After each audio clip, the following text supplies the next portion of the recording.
Everyone, আশা করি সবাই খুব ভালো আছো। তো আজকে হচ্ছে আমাদের বাড়ির জন্মদিন। তো সেই উপলক্ষে আজকে আমরা একটু স্পেশাল খাওয়া দাওয়া করেছি। আর তার সঙ্গে এখন কাটবো হচ্ছে কেক। এই যে হচ্ছে কেকটা, এটা হচ্ছে দেখো অরেঞ্জ জেস্ট কেক, দারুণ দেখতে কেকটা। আমি এটা ফার্স্ট টাইম ট্রাই করব। যারা যারা খেয়েছো অবশ্যই কমেন্ট করে জানিও।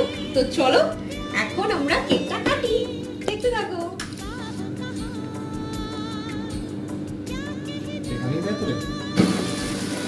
Happy birthday to you.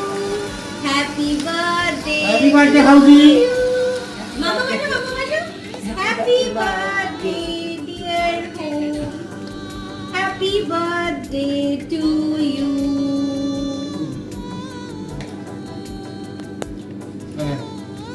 Happy birthday. হাঙ্কু আমার হ্যাপি বার্থডে